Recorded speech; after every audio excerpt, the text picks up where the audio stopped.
What's going on, everyone? This afternoon, I was able to receive a question from a subscriber, and I found it very interesting. His question was: how can he devise the best breeding plan possible for his yard? Let's get into it.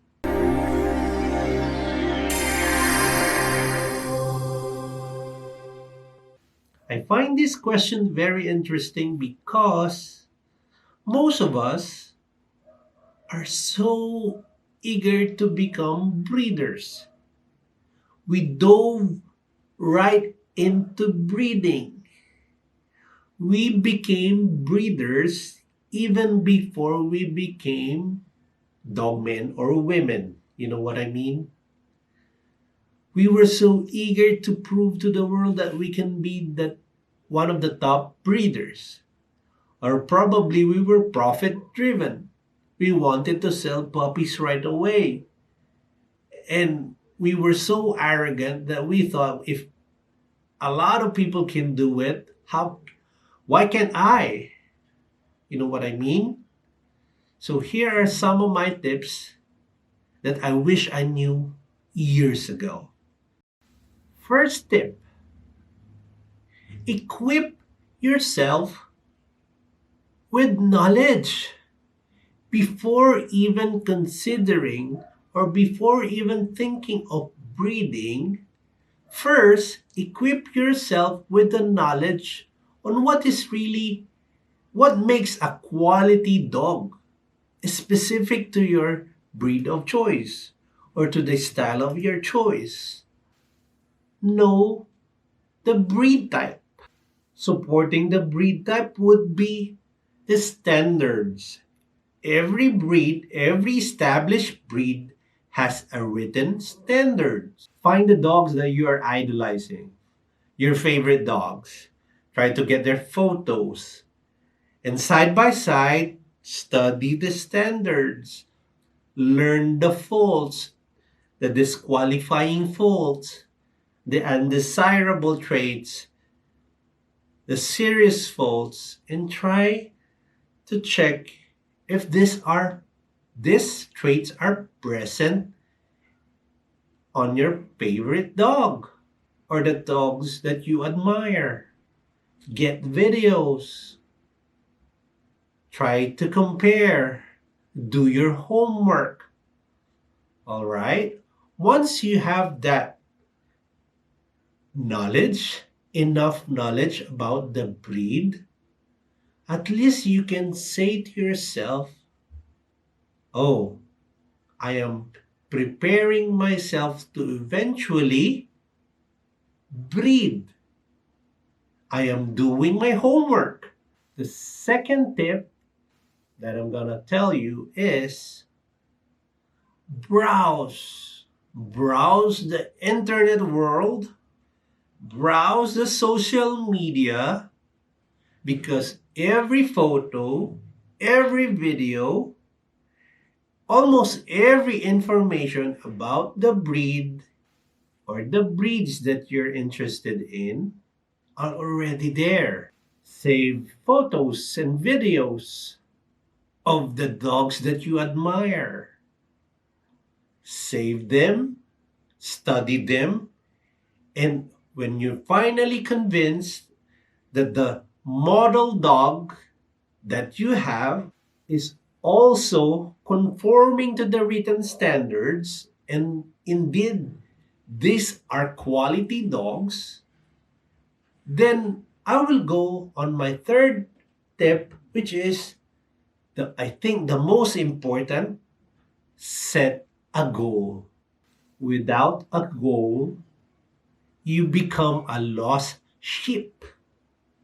You don't have a direction. Set a goal. This dog is the model dog. I would want to breed, or I would want to have dogs in the future that is similar to this dog.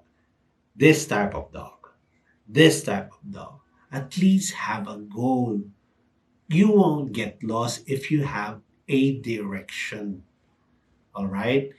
If you breed and breed and breed just to dogs that are very famous, then you will be in a carousel. You know why? Because every 6 months, every 4 months, every 5 months, there are new famous dogs or bloodlines in the world. But if you have equipped yourself with the right knowledge about the breed, about the standards, the goal you set will be for long term. So you don't need to focus on whatever is famous at the moment. All right? Set a goal. The next tip is reverse engineer what has been done. What do I mean by that?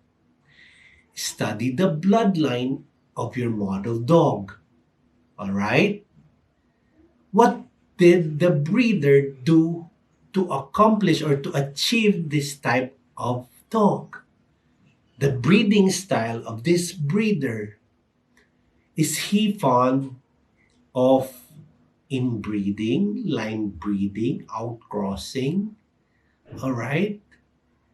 Dissect however it was that the breeder was able to achieve this certain look of dog. This is the time where you study the pedigree, you study the ancestors, you study the consistency, observe the consistency. All right? Whatever you see, the traits that you see, the traits that you like on your model dog, do you also see it among its ancestors, its siblings, its relatives? Do you see a pattern? Was this dog just the lucky dog, or is this a product of a program that was well thought of? While studying the pedigree, the background, one very important matter you should consider is once you have that model dog, question that comes to your mind should be, is it accessible? Is there any stud around or nearby that is accessible to you so you can use that stud? Can you buy a female of similar pedigree? Because it's useless to have that goal or that model dog if you have no means to have an access to that certain dog or bloodline. All right? Once you have established all of that, you can now select a stud, or if you still don't have, select a female. All right? I would assume most of us started from having a female and then you select a stud. Okay.